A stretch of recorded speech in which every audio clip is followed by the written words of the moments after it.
मुकद्दर को जगाना चाहता हूँ, मदीना में भी जाना चाहता हूँ। हमारे चैनल से जुड़ने के लिए YouTube पर निदा नेटवर्क को सब्सक्राइब करें। अल्लाह ताला ने कुरान मुकद्दस के अंदर इरशाद फरमाया, फस्अलू अहल ज़िक्र इन कुंतुम ला तालमून। ऐ लोगों, अगर तुम नहीं जानते हो तो अहले जिक्र से पूछ लिया करो।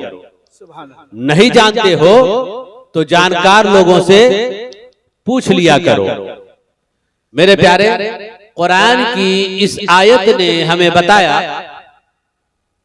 कि जो नहीं जानते हैं उनकी जिम्मेदारी यह है कि वो जानकार से पूछें, और जानकार की जिम्मेदारी यह है कि वो न जानने वाले को बताएं।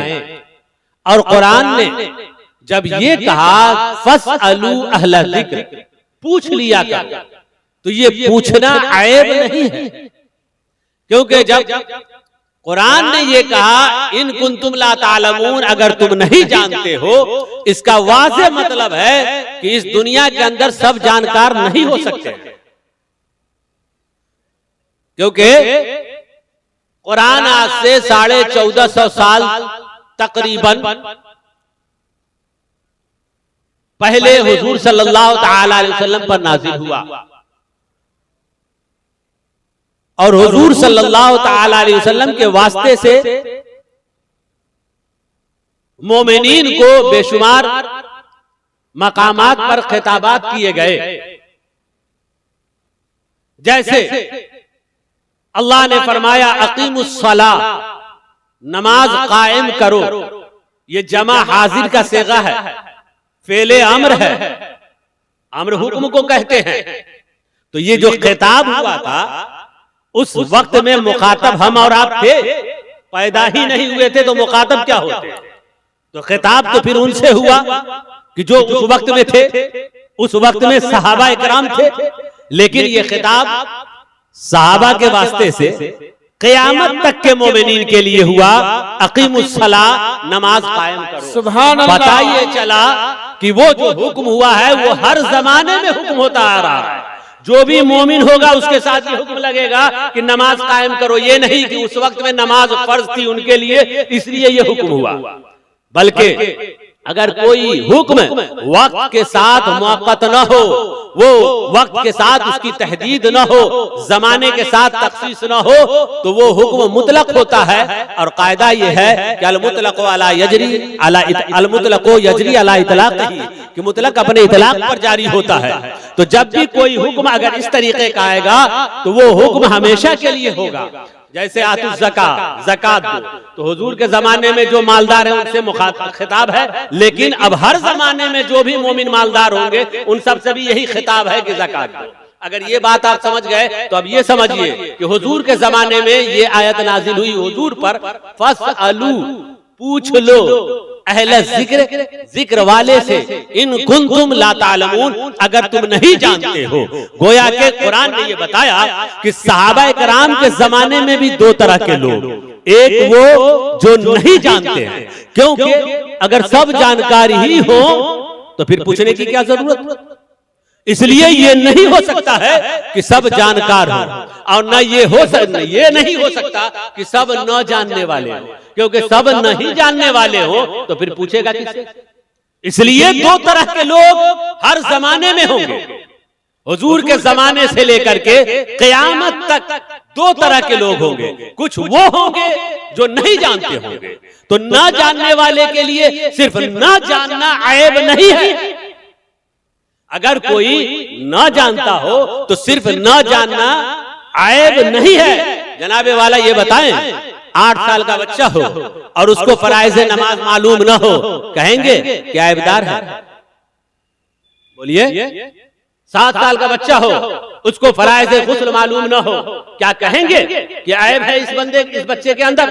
क्या इसके बाप की शिकायत करेंगे कि 7 साल का बच्चा है आपका और फराइज़ गुस्ल नहीं जानता, शराइत नमाज नहीं जानता, मोजिबात गुस्ल नहीं जानता? नहीं, इसलिए कि मुतलकन न जानना ऐब नहीं है। हाँ, ऐब तो उस वक्त है कि जानने की उम्र हो जाए और फिर ना जाने। ऐब उस वक्त है कि जानने की उम्र हो जाए और फिर ना जाने। मसलन एक आदमी जो बालिग हो चुका है, 16 साल 14 साल 18 साल का हो गया, और इससे पूछा जाए फराइज़ गुस्ल बताइए, तो अब ये नहीं जानता है तो कहा जाएगा ताज्जुब की बात है, फराइज़ गुस्ल नहीं जानते हो जनाब, तो पाक होते कैसे हो? और जब पाक होते नहीं तो नमाज पढ़ते कैसे हो? तो ये उनके लिए ऐब है कि जो जानने की उम्र को पहुंच जाएं और फिर न जाने। तो कहा नहीं जानते हो तो जल्द से जल्द जानकार से पूछ लिया करो।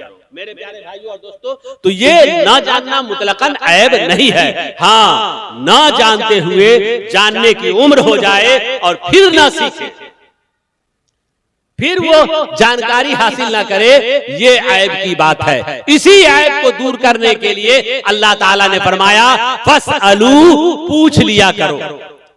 अच्छा, दूसरा ये कि एक आदमी वो है जो नहीं जानता और न जानते हुए जानकारी की कोशिश करे, और एक वो जो नहीं जानता है और न जानते हुए ये समझता है कि हम सब जानते हैं।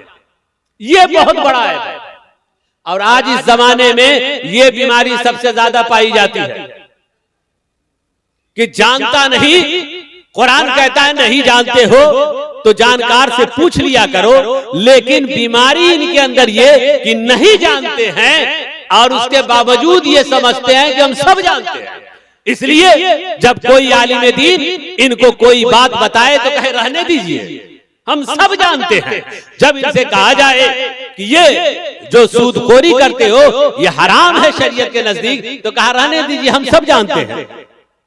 ऐसे लोग जिनके अंदर ये बीमारी हो कि न जानते हुए भी जानकार अपने आप को समझे, खा किसी भी लाइन में हो, तो इसके बारे में फारसी का बहुत मशहूर व मारूफ मकूला है, हर कस के नदानत बदानत के बदानत दर जहल मुरक्कब अबदुद्दहर बमानत, कि जो शख्स नहीं जानता है और समझता ये है कि हम सब जानते हैं, वो जहल मुरक्कब का शिकार हो जाता है। यानी ऐसा आदमी कभी सवर ही नहीं सकता, ऐसे आदमी के पास एजुकेशन आ ही नहीं सकती है, ऐसे आदमी के पास इल्म आ ही नहीं सकता है। इसलिए कुरान ने कहा ऐसे न बनो कि न भी जानते हो और न जानते हुए भी यूं समझो कि हम सब जानकार हैं, तो तुम जाहिल हो जाओगे।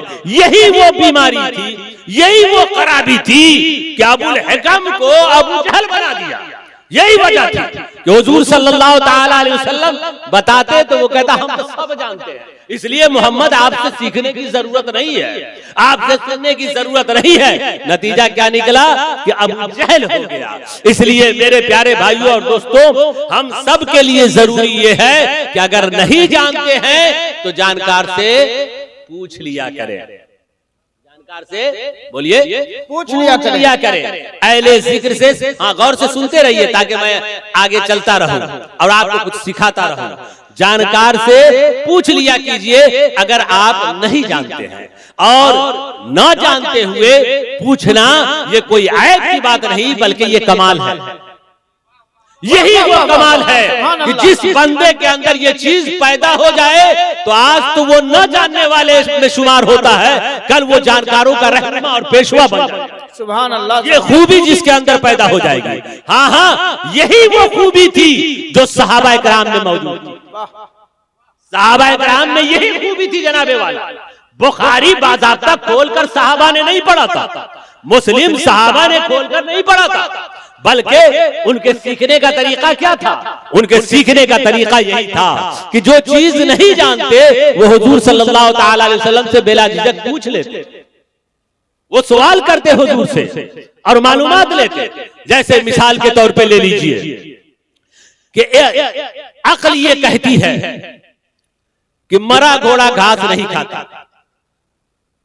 अक्ल क्या कहती है? मरा घोड़ा घास नहीं खाता। अक्ल ये कहती है कि जो इंसान मर जाए उसको जिंदों के अमल का फायदा नहीं पहुंचेगा, क्योंकि ये तो बात अक्ल में आने वाली नहीं कि खाना मैं खाऊं पेट मेरे मरे हुए बाप का भर जाए। ये अक्ल इस बात को तस्लीम करने के लिए तैयार नहीं कि ठंडी मुझको लगे और जैकेट मौलाना अब्दुल मालिक साहब पहन ले, ठंडी मेरी कट जाए। कहा ये अक्ल इस बात को तस्लीम नहीं करती है कि कोई इंसान दुनिया से चला जाए और उसके लिए कोई कुरान की तिलावत करे तो सवाब उस जाने वाले को मिल जाए। ये अक्ल इस बात को तस्लीम नहीं करती कि मेरा बाप मर जाए, मेरी माँ दुनिया से चली जाए और मैं जिंदा होकर सदका करूं, बेटा सदका करे, बेटी सदका करे, दीगर रिश्तेदार सदका करे तो सवाब मरे हुए बाप को मिल जाए। अक्ल ये नहीं मानती है। अब यहाँ पर जो नहीं जानते हैं वो क्या करते हैं, अक्ल के घोड़े दौड़ाते हैं। सहाबा इकराम ने अक्ल के घोड़े को नहीं दौड़ाया, बल्कि कहा कि अगर मेरी अक्ल में ये बात नहीं आती है तो अल्लाह ने ये फरमाया फस्अलू अहल जिक्र इन कुंतुम ला तालमून, पूछ लिया करो, अहले जिक्र से पूछ लिया करो, अहले इल्म से पूछ लिया करो। अगर नहीं जानते हो तो सहाबा ने कहा हमारे दरमियान तो सबसे ज्यादा अल्लाह की मखलूक में जानकार मुस्तफा जाने रहमत मौजूद हैं, तो चलो उन्हीं से हम पूछ लेते हैं।